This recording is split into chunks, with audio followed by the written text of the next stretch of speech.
السلام علیکم ناظرین، آج ہم آئے ہیں جماعت اسلامی کے دھرنے پہ مال روڈ لاہور، اور حافظ نعیم الرحمان خطاب کر رہے ہیں۔ چلو چلتے ہیں ان کی طرف۔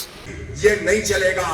تم نے اگر بہت محنت کر کے ظلم کر کے یہ بات سمجھا دی ہے تو اب جماعت اسلامی ایک ایک بچے کو یہ بات سمجھا دے گی کہ تعلیم ہمارا حق ہے، معیاری تعلیم ہمارا حق ہے، طبقاتی تعلیم نہیں چلے گی۔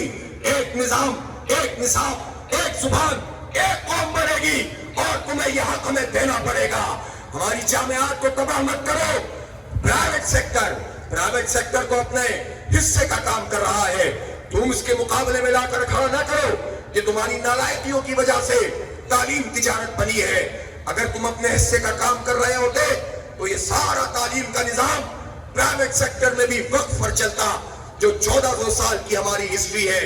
وقف کا مطلب یہ ہوتا ہے کہ لوگ اپنی جائیدادیں تعلیمی اداروں کو دے دیتے ہیں، لوگ اپنے ڈونیشن تعلیمی اداروں کو دے دیتے ہیں، اور تعلیم کا کوئی پیسہ چارج نہیں ہوتا۔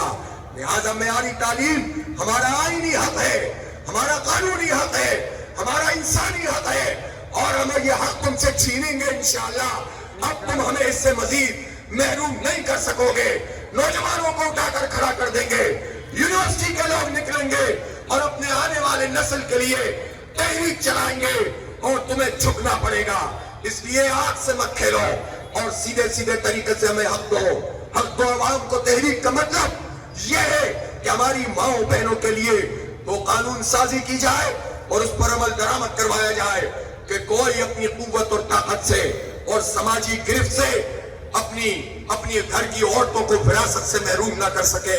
وہ قانون سازی کریں گے انشاءاللہ، اس کا وہ دباؤ پیدا کریں گے، وہ پریشر ڈالیں گے کہ کوئی ایم این اے ہو یا ایم پی اے، کوئی جرنیل ہو یا بریگیڈیئر یا کرنل، کوئی بیوروکریٹ کسی بھی گریڈ کا ہو، کوئی اسمبلی کا ممبر ہو، کوئی وزیر ہو یا مشیر ہو، کوئی پبلک آفس ہولڈ کرنے والا فرد ہو، وہ اگر ہماری بہنوں بیٹیوں کو وراثت میں حق نہیں دے گا، اس سیٹ پہ نہیں رہے گا انشاءاللہ تعالی۔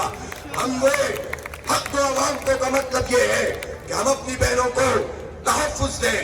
روزگار میں جو لوگ مجبوری میں جا کر جانا پڑتا ہے انہیں پورا تحفظ دیا جائے، ملازمانہ حقوق دیے جائے۔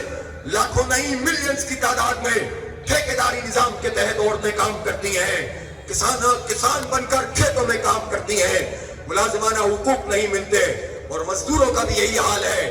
لوگوں کا شعور ہی ختم ہو گیا ہے۔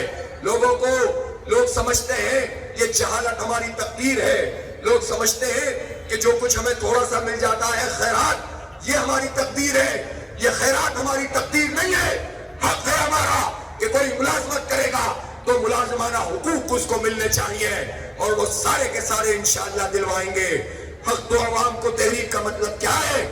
یہ ہے کہ ہم اقلیتوں کو بھی ان کے حقوق دلوائیں، ہم نوجوانوں کو بھی ان کے حقوق دلوائیں، ہم ماؤں بہنوں کو بھی ان کے حقوق دلوائیں، ہم مزدوروں اور کسانوں کو بھی حق دلوائیں، ہم جاگیرداروں اور ان وڈیروں کو جو انگریز کے زمانے سے چلے آ رہے ہیں، جنہوں نے اپنی محنت سے زمینیں حاصل نہیں کی بلکہ انگریز کی غلامی میں غداریاں کر کے مقامی لوگوں کے خلاف غداریاں کر کے زمینیں حاصل کی، ان کی اولادیں آج عیش کر رہی ہیں۔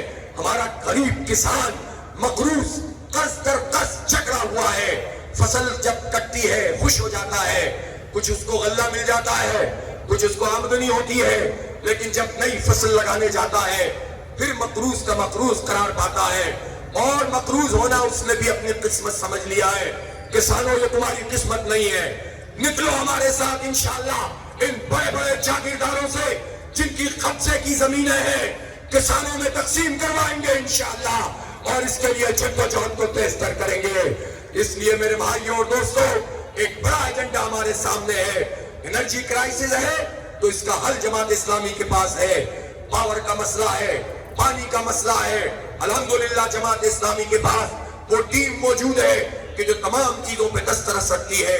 لیکن حقیقی بات یہ ہے کہ یہ جو پورا معاشی نظام ہے، اس کی جو چکر بندیاں ہیں، یہ پوری دنیا میں جو عالمی سرمایہ دارانہ نظام ہے، یہ اس کا پرتو ہے۔ قائد اعظم رحمت اللہ علیہ نے جب اسٹیٹ بینک کا افتتاح کیا تھا اس وقت یہ واضح کر دیا تھا، یہ تو شاید 1948 کی بات ہے، اس وقت یہ واضح کر دیا تھا کہ یہ جو مغرب کا سرمایہ دارانہ نظام ہے یہ انسانیت کو کچھ نہیں دے سکتا،